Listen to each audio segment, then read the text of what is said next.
These are all the abilities Sung Jinwoo unlocked in Season 1, starting with the system.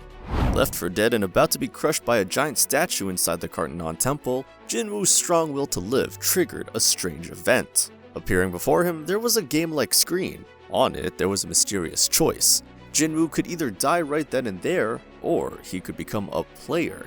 Of course, in the face of such a choice, the answer was always going to be the option that wasn't death. By accepting, the E-rank hunter was no more, having obtained the system. This newfound power gave him the ability to grow stronger as he fights, something no other hunter could do. Hence, it didn't even register as a reawakening. Aside from battle experience, the system had quests, providing Jinwoo with a way to level up with experience points and the power to increase his strength, agility, vitality, intelligence, and perception. The system also included a personal inventory for limitless item storage and forced him to do a daily workout. 100 push-ups, 100 sit-ups, 100 squats, and a 10-kilometer run. If he failed, he was sent to a dangerous penalty zone desert filled with giant centipedes. Kandiaru's Blessing. After surviving the Kandiaru temple, Jinwoo found himself in a hospital without a leg, or it should have been, but he was fully healed. Turns out, by showing bravery and respect to the statues, he had unintentionally completed the hidden quest called Courage of the Weak, and by becoming a player, earned Kandiaru's Blessing.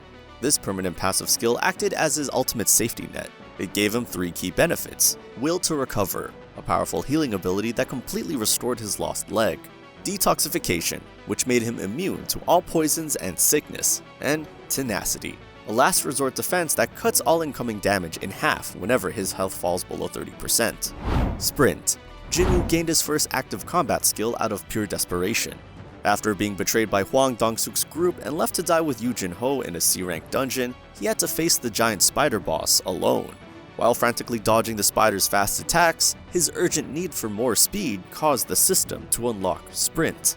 This simple skill boosts his movement speed by 30%, costing only 1 mana per minute, which allowed him to dodge attacks and control the battlefield for long periods without running out of power.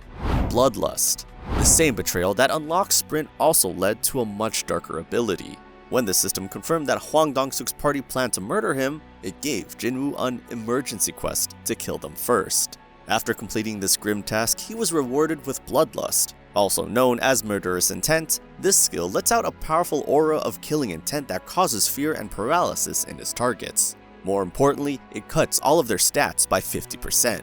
This skill was a dark reminder that the system was shaping him into a warrior who had to be ready to kill to survive.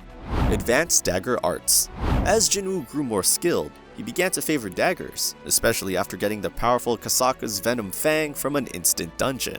The system recognized his focus on this fighting style and rewarded him with Advanced Dagger Arts. This passive skill, which is always active and costs no mana, increases all damage he deals with daggers by a flat 33%.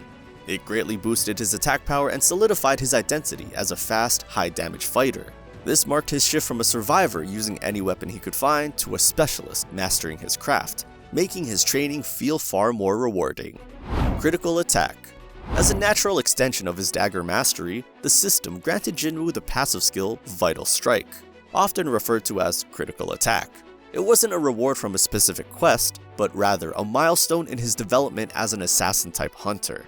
This skill gave his dagger attacks a chance to automatically target an enemy's vital spots, resulting in a critical hit that dealt significantly more damage. It was a core component of his evolving fighting style, turning his already fast attacks into a barrage of potentially lethal blows without any extra mana cost. Stealth. Jinwoo learned the stealth skill from the very man who tried to kill him with it. While fighting Kang Tae-shik, a corrupt B-rank assassin from the Hunters Association, Jinwoo was nearly defeated by his enemy's ability to turn invisible. After a difficult battle, Jinwoo won and took a rune stone from Tae-shik's body. Crushing the stone taught him stealth, turning his enemy's greatest weapon into his own. The skill makes him completely invisible by hiding his appearance, sound, and smell.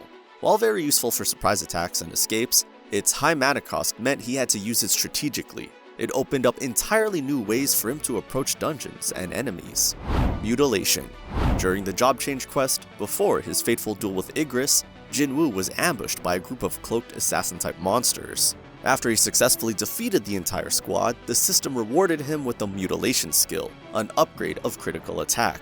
This is a ferocious high mana cost active skill where Jinwoo rapidly stabs a target multiple times in a silver flash, appearing as if he's tearing them apart. Dagger Toss.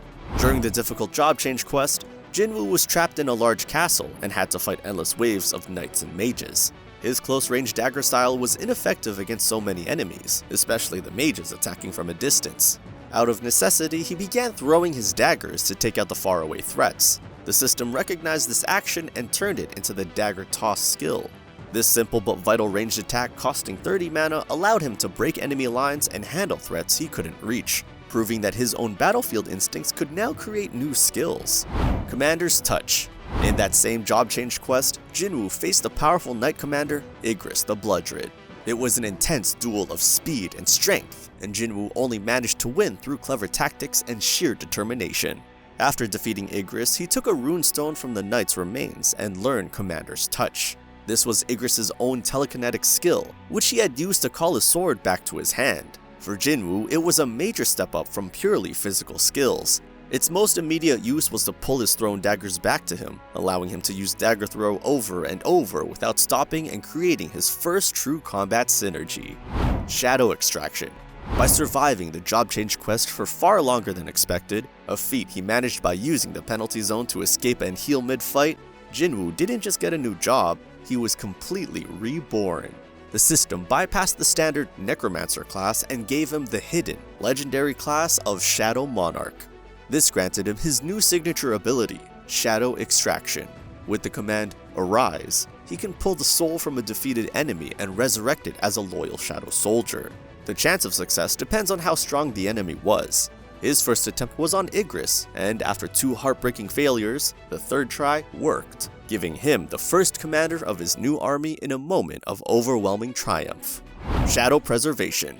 When Jinwoo became the Shadow Monarch, he also received Shadow Preservation, a skill that was essential for his new army. Without it, his soldiers would be temporary and difficult to manage. This passive ability allows him to store his shadow soldiers inside his own shadow, like a portable barracks. He can summon them to fight whenever he wants and pull them back into his shadow to keep them safe or to move around unnoticed. At its starting level, this skill let him store and command up to 20 shadows. Together, these final 2 abilities turned the solo leveler into a one-man army, solidifying his new identity and setting him on a path as a true king. Thanks for watching. Don't forget to like and subscribe to the channel and ring that notification bell to be notified of any latest uploads. That said, see you in the next one.